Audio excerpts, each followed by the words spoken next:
Okay. So we have this problem. We're given the graph of f. So it's very important that we read very carefully what we're given. We're given the graph of f, and it tells you that it consists of 3 line segments. 3 line segments. G is a new function. G is defined as the integral of f from -3 to x. All right. Part A asks to find g of 3. So if you see here carefully, let me zoom in. This x is here. This is another way to, you can write functions as integrals. It's a weird way to write functions, but they definitely occur. We have to be very certain that this x is the upper bound of the integral, okay? So let us try to find g of 3. So g of 3 is the integral from -3. Now you replace wherever you see x with a 3. F of t dt. So how would you find this integral? Ethan. Oh, yeah. So in order to do this, you're going to find the area under the curve of f of t. So you just split into geometric shapes. So Geometric shapes. So we go from -3 to 3, and we have to use this fact, line segments. And what kind of geometric shapes do we have? So mostly just triangles. Triangles. And we know how to find the area of triangles. So we can split this region in 3 different triangles, A1, A2, and then A3. So let's find the area of A1 is base times height over 2. 4 times 3 divided by 2, right? What is A2? 4. Tell me. Oh, 4 times 2 over 2. Over 2. So A1, let me simplify this, should be a 6. A2 is 4. A3 is 2 times 1 over 2. 2 times 1 over 2, which is 2. So the integral is It's A1, 1. A1 plus A2. Now let me ask you this. Is it plus A3 or minus A3? Minus. Minus, because from 2 to 3, your curve lies below the x-axis. And if it is below the x-axis, you're going to have a negative area. Well, that doesn't make sense because it is positive. Negative is integral, is a signed area, okay? So it's 6 plus 4. Oh, A3 should be 1, I'm sorry. Minus 1. And this is 9. All right. Any questions? Nope. No. All right. Let us move and do part B. Since we are done with this part, I'm going to erase the A1, A2, A3, because it can be a distractive element for next problem. Because next problem asks about concavity and monotonicity, meaning increasing or decreasing behavior. On what open intervals on the entire domain from -5 to 4 is the graph of f both increasing and concave down, both increasing. Okay, so in order to study the monotonicity of the function, meaning whether it is increasing or decreasing, we need to see at the slope, meaning the derivative. So we need to differentiate g. So let me do B up here. What is the derivative of G, Ethan? The derivative of G is just f of t, F of T or F of X? f of x. F of X. Good. And why is this? Well, since g of x equals the integral, Mhm. g prime of x is the integral. The integral, The the derivative of X. derivative of the integral, which just gets rid of the integral. And what theorem allows you to do this? Let The me tell you. second fundamental theorem of It's calculus. the fundamental theorem of calculus, yes. So this is a key to solve this problem. We need to remember the fundamental theorem of calculus that says that differentiating the integral gives you back the function. In other words, the integral and the derivative are inverse operators. But let's use this to solve this problem. So if g prime of x is f of x, let us see where is it increasing, meaning g is increasing when its slope is positive. G increases when g prime, which is f, is positive. So I'm going to highlight or colored in red the intervals where f is positive. F is positive all the way from -5 to 2. Okay, it's positive because it lies above the x-axis. Remember that this is the graph of f. It's not the graph of g. It's the graph of f. All right. Is this clear, Ethan? Yes. Okay, excellent. Now, let us find out the intervals where g is concave down. And concavity, as we all know, is a property of the second derivative. So we ought to take the second derivative of g. But we know the first derivative. The first derivative of g is f. Therefore, the second derivative of g is going to be the first derivative of x. And concave down occurs, g is concave down when the second derivative is negative.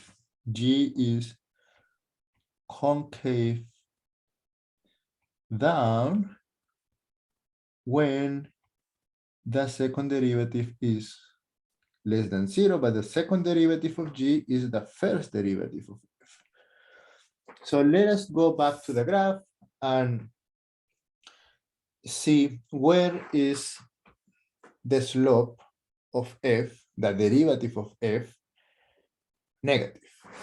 Well, when the slope is negative, I'm going to color it in blue the intervals where f has negative slope or is decreasing.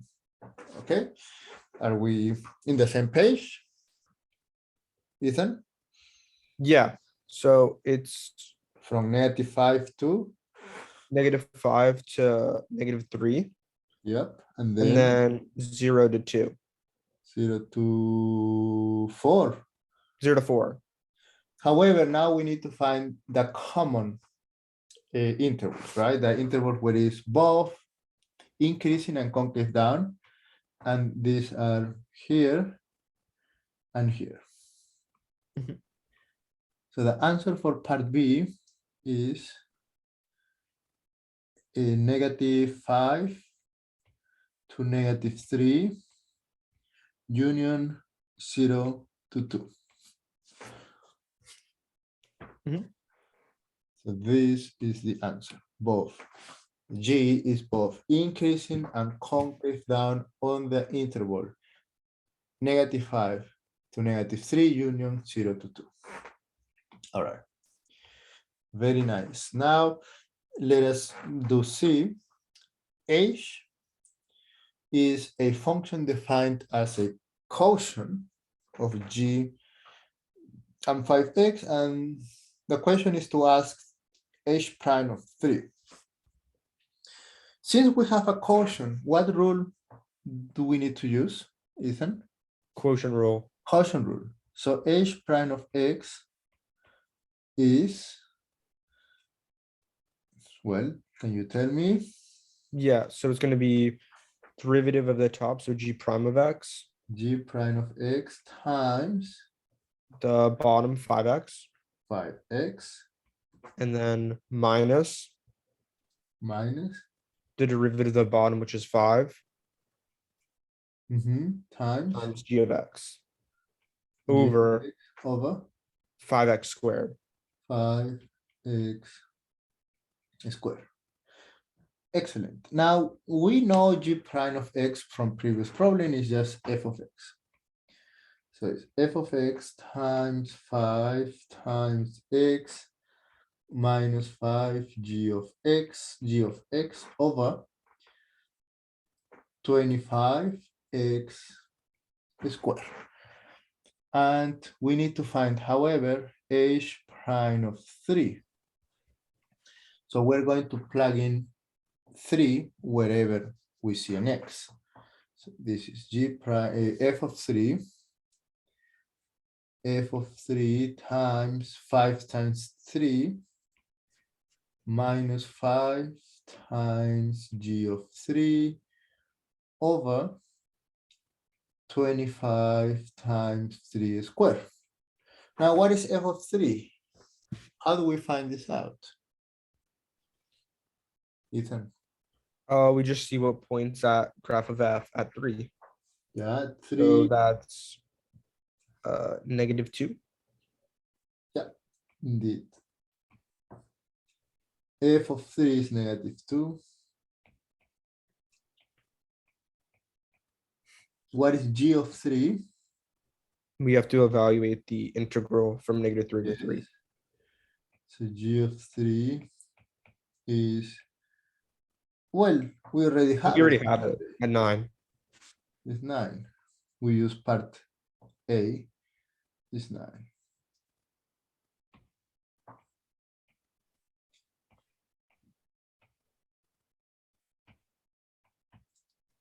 Over 25 times 9. So this is a non-calculator problem, so we need to simplify this. -10, -30, minus 45 over 25 times 9 is 25. And this is -75 over 225, which is negative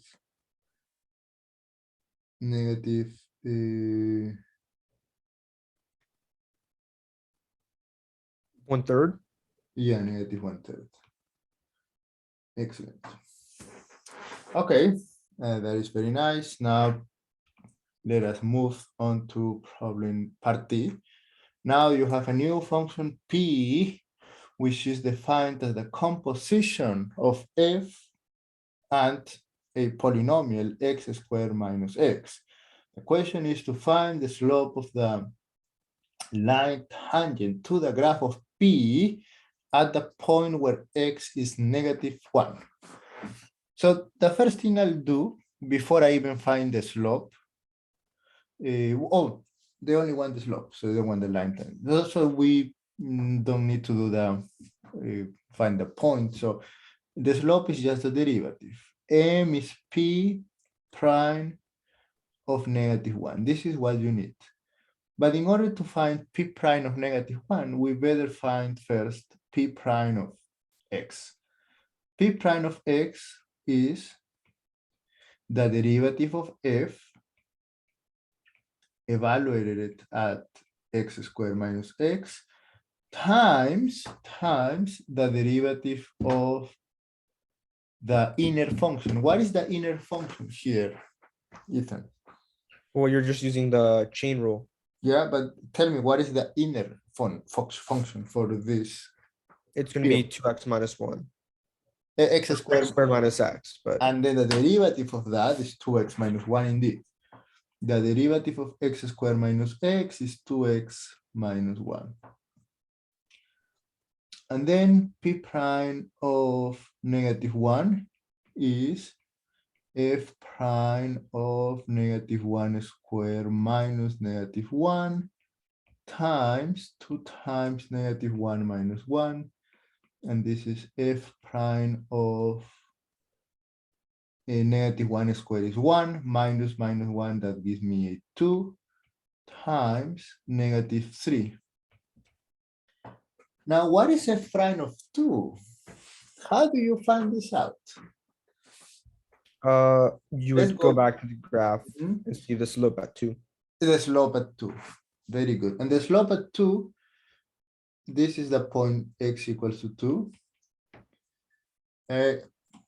is the slope of this line segment. Mhm. Well, the slope of this line segment is negative because it's decreasing. 1, 2, 3, 4 in the y, 2 in the x is -2. M is -2. That's -2 times -3, and that is 6. So this is the answer. Are there any questions about this problem? I don't think so.